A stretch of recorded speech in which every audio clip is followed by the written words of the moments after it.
Saudara, hari ini menjadi langkah penting. Berikutnya terkait pengungkapan kasus pembunuhan Brigadir Yosua usai Polri menetapkan Putri Chandrawati sebagai tersangka. Kita bahas kali ini dari sisi psikolog forensiknya bersama dengan pakar psikologi forensik Reza Indragiri. Selamat malam, Mas Reza. Selamat malam, Assalamualaikum. Waalaikumsalam warahmatullahi wabarakatuh.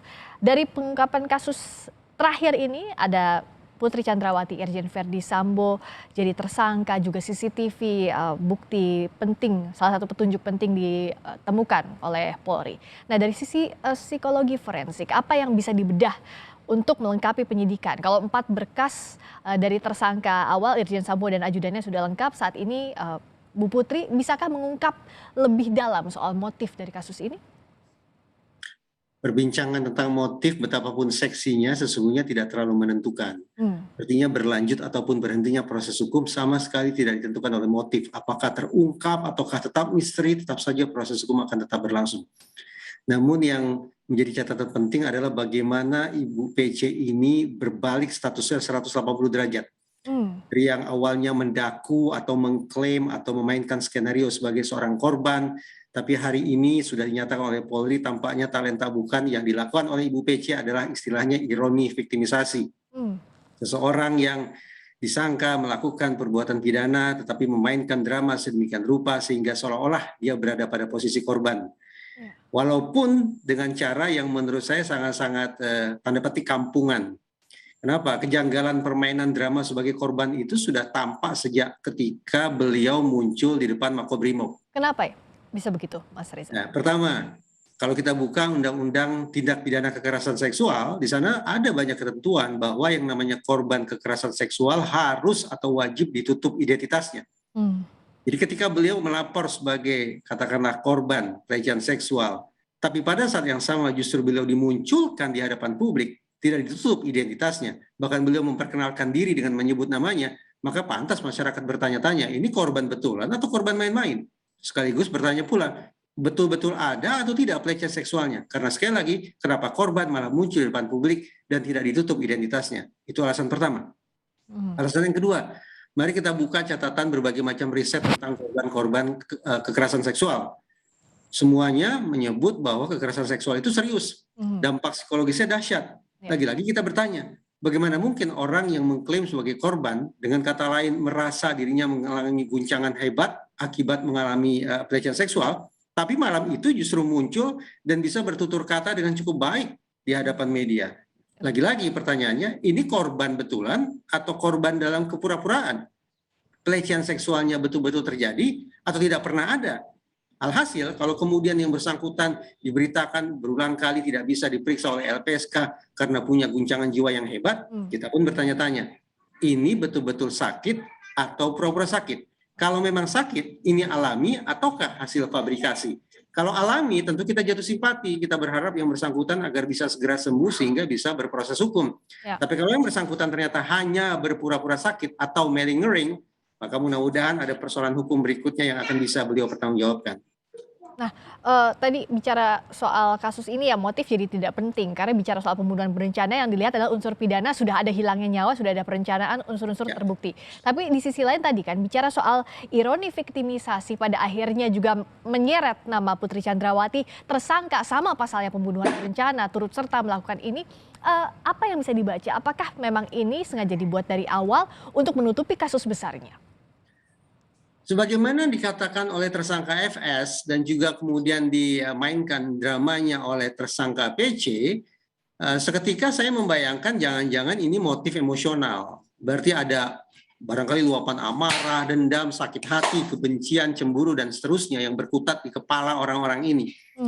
Tapi publik kan justru bertanya-tanya juga, bagaimana mungkin seorang pejabat bintang 2, petinggi aparat penegak hukum bintang 2, bisa larut dalam emosi, bisa larut tak bisa mengendalikan diri, tidak bisa mengendalikan amarahnya, tenggelam dalam cemburunya, tenggelam dalam sakit hatinya. Rasanya mustahil kalau kemudian seorang aparat penegak hukum bintang 2 melakukan kejahatan semata-mata dengan adanya motif emosional. Muncullah spekulasi berikutnya, yaitu boleh jadi ada motif instrumental. Kalau sudah bicara motif instrumental, maka relevan ketika diduga barangkali aksi pembunuhan ini dalam rangka untuk mendapatkan jabatan, untuk Oh, mendapatkan kenaikan pangkat, atau mungkin juga untuk menutupi kejahatan lainnya. oke. Itu yang disebut motif instrumental tadi ya. Dan ini pasti akan juga disidik lebih lanjut lagi ya oleh penyidik. Harapan saya demikian, karena motif instrumental ini yang sekarang terwakili oleh narasi konsorsium 303. Oke, seperti yang Berarti dibahas di segmen selanjutnya, segmen sebelumnya tadi ya, Mas Reza ya. Nah, tapi bisakah nantinya juga diselidiki, apakah memang Putri Chandrawati ini dalam posisi terdesak atau tidak terseret dalam kasus ini? Jika iya, apa implikasinya? Toh perbuatan pidananya sudah terjadi. saya terus terang penasaran ya, ada satu rekaman CCTV yang memperlihatkan tersangka PC ini sepertinya distress, gitu ya, dalam kondisi stres, menangis, ekspresi mukanya sangat-sangat tidak gembira, seperti tertekan batinnya. Ya. Kalau kemudian kita sebatas berbicara tentang ekspresi muka sedemikian rupa, maka memang cenderung kita katakan, oh yang bersangkutan sepertinya terintimidasi, tertekan. Nah, kata terintimidasi atau tertekan lebih dekat asosiasinya dengan posisi sebagai korban.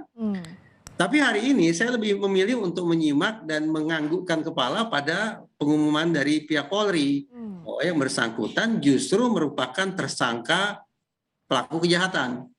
Bahkan lebih ekstrim lagi, tersangka pelaku pembunuhan. Nah, saya teringat pada hasil riset bahwa seorang pelaku kejahatan pun sesungguhnya bisa terguncang jiwanya.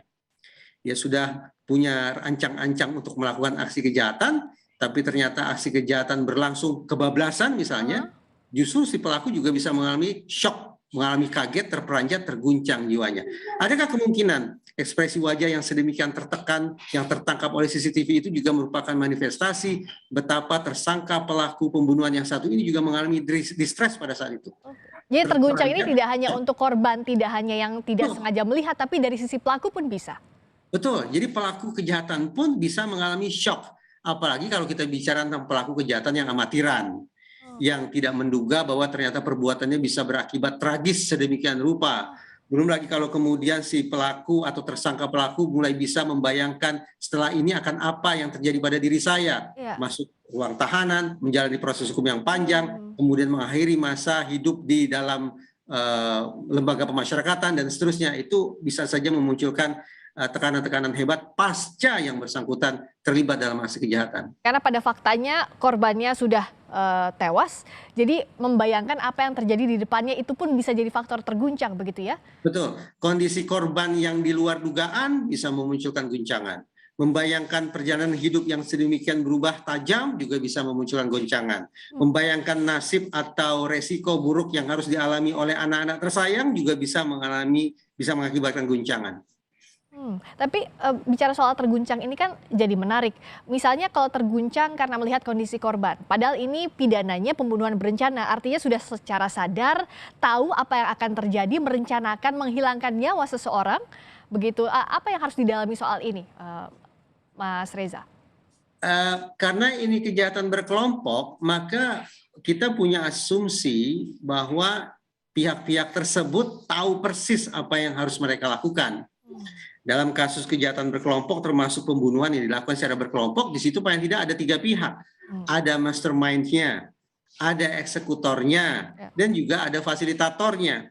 Jadi dengan kata lain, menjelang atau sampai pada saat eksekusi itu dilakukan, rasionalitasnya masih berjalan. Membayangkan bahwa segala sesuatu sesuai perencanaan.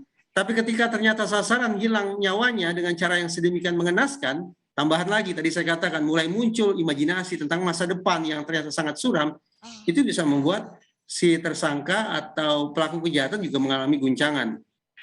Nah, apakah kemudian ini bisa dijadikan sebagai hal yang meringankan? Menurut saya tidak. Tetap saja perencanaan dalam kurung rasionalitas yang berjalan sebelum dan saat eksekusi berlangsung, itulah yang justru akan menjadi perhatian utama dari majelis hakim nantinya. Tapi pun kalau ada motif instrumental jadi menarik untuk didalami kenapa bisa terjadi pembunuhan ini meskipun tidak memengaruhi soal unsur pidana dari pembunuhan berencana ini ya. Terima kasih Mas Reza atas pandangannya di Sapa Indonesia Malam. Berikutnya saudara, kami